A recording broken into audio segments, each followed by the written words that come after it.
Okay, I'm back. So, gusto kong gawing napakasimple nitong aking pagtuturo eh. Nung college ako, may nagtanong sa akin, Joyce, save ka na ba? Sa totoo lang, dahil madalas kong marinig yung word na save, parang ayoko siyang, alamin, parang siyang scam, parang siyang, parang papasok ka ng bagong religion yung dating eh. Katoliko ako eh. And up to now, katoliko pa rin ako. Pagkakaiba ko lang is, siniseryoso ko faith ko. I mean, inaaral ko. Hanggang ngayon, di pa ako tapos. Pumasok pa nga ako ng convent, 3 years ako doon. At lumabas ako dahil nakita kong mas kailangan ako sa labas. Masyadong maraming tao ang nasasayang ang buhay. Eh, binigyan ako ni God ng ganitong gift. So, gamitin ko na. Okay. So, inaral ko yung salitang save na yan. Pag binasa mo ang letters ni Paul sa Bible, especially Romans, nandun yung salitang yan eh, save. Ibig sabihin, ligtas, kaligtasan. Kunyari, merong storm signal number 4. 80% nalunod. So, 20% naligtas. So, alam natin na yung naligtas is nakawala sa danger. Sa pananampalataya, ano ibig sabihin ng ligtas? Akala ko complicated. Ang simple lang pala. Ayun, tinago na naman ng mga kalaban, ng darkness, ng mga demonyo. Kasi parang naging napaka-complicated ng faith. Oo, ano siya, hindi siya madaling aralin. Kailangan mo ng seriousness at saka talagang dedication.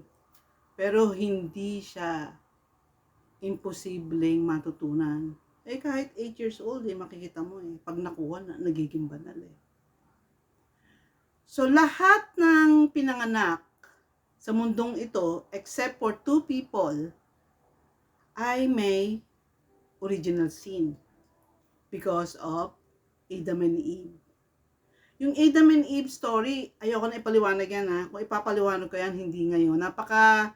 Masyado ng bugbog yan at gasgas. So, dapat alam nyo na yan. Dahil nagkamali sila doon, hindi mo pwedeng sabihin na ang utang ng magulang mo ay hindi mo rin utang. Dahil kung meron silang kayamanang naiwan, di ba ipinapasa rin sa'yo? So, utang at saka asset or kayamanan, parehong naipapasa.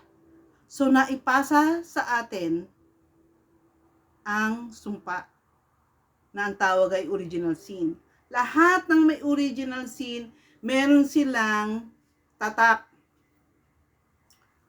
7 yung tatak. Sisimplihan ko na lang. Dahil ang original sin talaga, ang may pakana niyan, si Lucifer na naging Satanas. So, ang kasalanan ni Lucifer ay ano? Inggit, selos, at pride. Ayaw magpa-under sa Diyos. Rebelde. Yung gusto niya, gustong makuha. So, ang nangyari, nakinig si Eva at Adan sa kanya, kaya yung kasalanan niya, tumawid sa kanila. At dahil tumawid sa kanila yung kasalanan, bawat kasalanan ay may curse, sumpa, at parusang nag-aantay. Kasi nga si God by nature ay justice.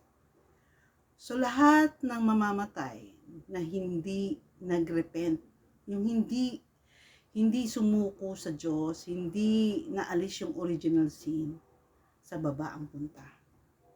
Yun ang sinasabing kaligtasan.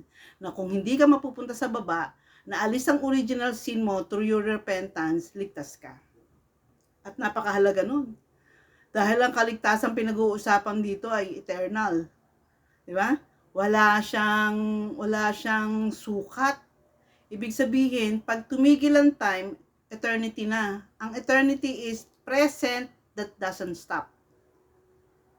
Hindi mo pwedeng gamitin yung mga word na billion, million, trillion sa eternity. Kasi wala siyang sukatan. Forever and ever. Always and forever. Sabi nga ni Pops at saka ni Martin. Kaya nga naghiwalay sila dahil ginamit yung word na yun. Pang Diyos yun eh. Always and forever. Mag-iingat ka dyan. Huwag mong sasabihin yan dahil yan. Ginagamit lang yung mga terminology na yan pag ang pinag-uusapan ay pag-ibig ng Diyos. Dahil ang pag-ibig ng tao, kahit anong gawin mo, always and forever lang siya kung nakadikit si Lord.